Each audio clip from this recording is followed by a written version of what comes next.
So the first part is when you're derivating it, the dy by dx is gonna be the chain rule. So dy by dx is 1 upon 1 plus sine x into derivative sine x is cos x. The next part is when you're finding out basically the value of dy by dx when x is pi by 6 and it is in the form of 1 by root 2. So plug x is pi by 6. So dy by dx is 1 plus sine pi by 6 times cos pi by 6. So 1 upon 1 plus sine pi by 6 is half. Cos pi by 6 is root 3 by 2. So this part is going to become basically, if you take LCM, this is going to become 2/3 times root 3 by 2. So this 2 and 2 get cancelled. And if you simplify this, you want it in this form, which can be written as 1 over root 3.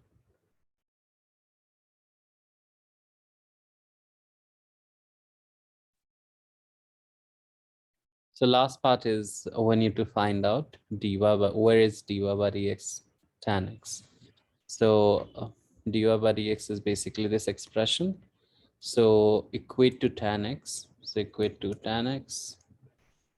Now it's a 5-marker question, so we need to be careful. So I'm just going to do one thing is dy by dx is cos x upon 1 plus sine x equals to tan x. Is what we need to solve. So now here you can do cos x upon 1 plus sine x minus sine x upon cos x equal to 0. And you take LCM of this. So if you simplify this, you get cos square x minus sine x 1 plus sine x upon cos x 1 plus sine x equals to 0. So open the bracket. So it'll become cos squared x minus sine x minus sine squared x equal to 0 because this linear cross multiplies to 0. So in place of cos square x, now I can put 1 minus 2 sine 1 minus sine square x minus sine square x and this minus sine x equal to 0. So you get basically, if you bring everything to the right, you get 2 sine squared x plus sine x minus 1 equal to 0. Now I factor this out. Let us take let sine x be u. So it's going to become 2u squared plus u minus 1 is 0. Factorize this, so 2u squared plus 2u minus u minus 1 is 0. Product of the number is -2 and sum is 1. So that's 2 and 1, -1. So 2u, u plus 1 minus 1, u plus 1. So u equals to -1 or u equals to half. So basically sine x is -1 or sine x is half. And so you have to find out between 0 to pi. So it's between 0 to pi. Only one of the answer is, so this is never going to be possible. And where sine x is half basically is pi by 6 and 5 pi by 6 using the unit circle, because here and here sine is positive. So this is pi by 6 and this is pi by 6. So the answer is 5 pi by 6 using the unit circle. So this is how you basically do this part. Like sine x is -1 is not going to be possible. Only reason is that it is between 0 to 180, and in 0 to 180 or 0 to pi, there is no interval where it is going to be negative. Sine is never negative in 0 to pi. So this is like pretty similar to the one which we just did. So this one is, you have to find out the derivative for ln of sine x plus 3 cos x.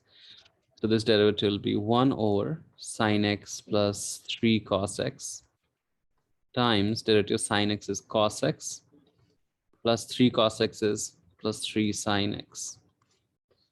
So sine x is negative sine, this will be negative sine x. So cos x minus 3 negative sin x. So that's the derivative of the first part. So next part is when you have to equate to negative half. So you just equate this to negative half. And so once you do that, so you'll get cos x minus 3 sin x times 2 equals to negative sin x, negative 3 cos x. So it'll become 2 cos x minus 6 sin x equals to negative sin x minus 3 cos x. So you bring it this thing here. So 3 cos x comes here. So it'll become 5 cos x. And this thing here, it comes here. So it'll become negative sin x plus 6 sin x. So it'll become 5 cos x equals to 5 sin x. This 5 cancels, so you get tan x equals to 1. So you get x is basically pi by, so 0 to pi by 2 they want.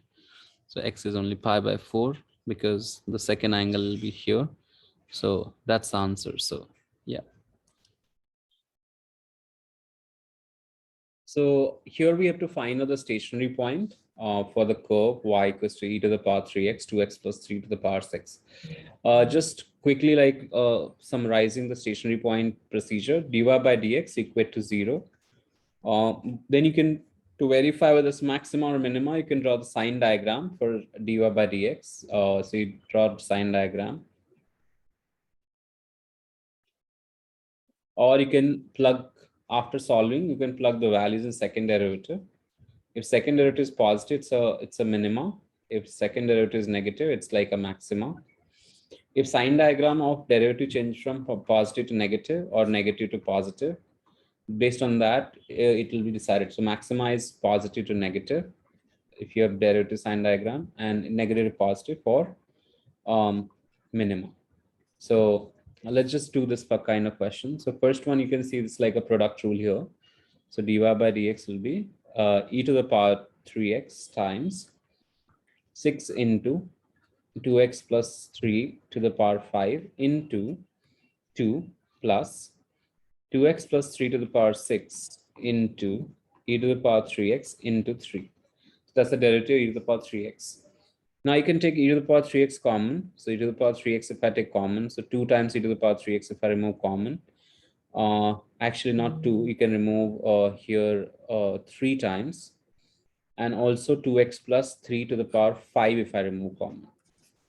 So we are left at the end, we are left here with, if I remove only 3, then we are left with 4 here. So 4, because this is removed, 3 to 6 to the 12, and already I had removed, let's say 3. So only 4 is left here. And plus, this is removed, and 2x plus 3 to the power 5 is removed. So only 2x plus 3 is left. So you're left with this, and this factor becomes 2x plus 7. And this is 2x plus 3 to the power 5, and 3 times e to the power 3x. So now if you equate this to 0, so you get x as negative 7 over 2, or x as negative 3 over 2. Since this can't be 0, e to the power 3x can't be 0, so only these two are the factors that make entire expression 0. So that's how you do the first part. Since they didn't specify to find out the nature, it's like pointless to waste time to find second derivative or draw a sign diagram. Second question is that there is some function which has got 2 stationary points, and they've given already the second derivative. So they want to test your knowledge about the second derivative test. So here they have given that f dash 0 and f dash 3 both are 0. So means there is a possible stationary point. Use second derivative test to determine what's the nature of each point. So if you plug 0 here, 4 times 0.5 minus 7, this comes negative. So at x equals to 0.5, it's coming negative, means there is a local max at x equals to 0.5. And if I take x as 3, so it'll be 4 times 3 minus 7. So second derivative is coming positive. Hence, it's a minimum at x equals to 3. Minimum at x equals to 3. So that's how you kind of do the B part. T part is about the optimization of the shape. So this it's the given that the base is 4x and width is x and height is h. And you have to find out, and they've given the volume is 40, and you have to find out the height and x such that surface area is minimum. So firstly, from the given conditions, volume is going to be 4x times x times h. That's 40. So you get 4x squared. H is 40. So you get h is 10 upon x squared. And then surface area is going to be 2 times 4x times x length, 2 times L into breadth into height, and height into length. So height into length.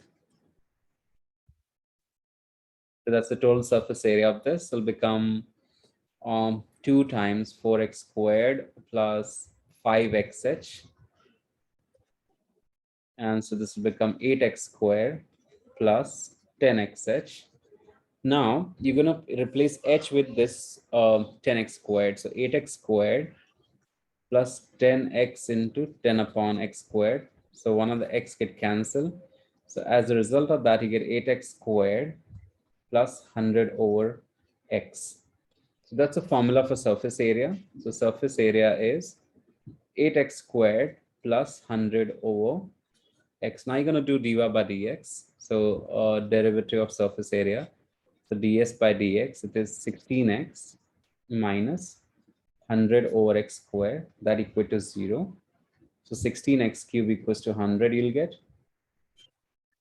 X cube is 100 over 16. And then you take cube root of 100 over 16.